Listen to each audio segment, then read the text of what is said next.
అందరూ life బావుండాలి, better అవ్వాలి అని అనుకుంటారు. కానీ ఎందుకు అవే ప్రాబ్లమ్స్, అవే ఎక్స్‌పీరియన్సెస్ మళ్ళీ మళ్ళీ మన లైఫ్‌లో మనం అట్రాక్ట్ చేస్తూ ఉంటాం, మేనిఫెస్ట్ చేస్తూ ఉంటాం.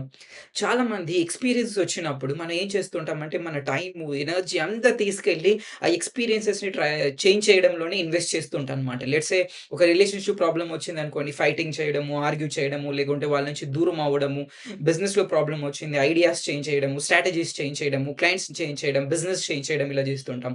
జాబ్‌లో ప్రాబ్లమ్ వచ్చిందంటే ఇంకా బాస్‌తో ఆర్గ్యూ చేయడము, కంప్లెయింట్ చేయడము, తిట్టడము, లేకుంటే జాబ్‌ని వదిలేయడము. ఇలా మన టైము, ఎనర్జీని ఎక్స్‌పీరియన్సెస్ చేంజ్ చేయడంలోనే మనము మన టైమ్ అంతా వేస్ట్ చేస్తూ ఉంటాం.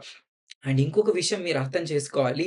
ఈ యొక్క ఎక్స్‌పీరియన్సెస్‌ని అట్రాక్ట్ చేసిన మన ఎమోషన్స్‌ని మాత్రం మనం ఏం చేంజ్ చేయమనమాట. మన లోపల కోపం అలానే ఉంటది, భయం అలానే ఉంటది, టెన్షన్ అలానే ఉంటది, ఆందోళన అలానే ఉంటది, ఫ్రస్ట్రేషను, ఇరిటేషను అలానే ఉంటది. వాటిని మనం చేంజ్ చేయకుండా ఎక్స్‌పీరియన్సెస్‌ని చేంజ్ చేయాలని ప్రయత్నిస్తూ ఉంటాం. అందుకే మన లైఫ్‌లో ఫెయిల్ అవుతూ ఉంటాం అనమాట. అండ్ ఇంకొక విషయం ఏంటి అంటే, మన ఎక్స్‌పీరియన్స్‌ని చేంజ్ చేయాలంటే చాలా ఎఫర్ట్ పెట్టాలి. చాలా కష్టపడాలి. అండ్ చాలా టైం కూడా పడుతుందనమాట. బట్ వేరాజ్ మన ఎమోషన్స్‌ని చేంజ్ చేయడం చాలా ఈజీ. ఎందుకంటే మన కంట్రోల్‌లో ఉంటది కాబట్టి.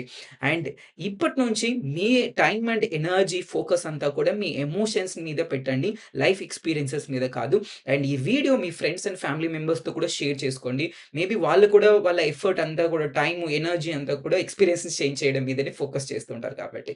అండ్ ఇంకా మీరు స్టెప్ బై స్టెప్ నేర్చుకోవాలి అనుకుంటే కింద కనిపిస్తున్న నంబర్‌కి కాల్ చేసి లేదా పర్సనల్ అపాయింట్‌మెంట్ తీసుకోండి. లేదా క్లాసెస్ డీటెయిల్స్ కోసం కాల్ చేయండి. Thank you so much.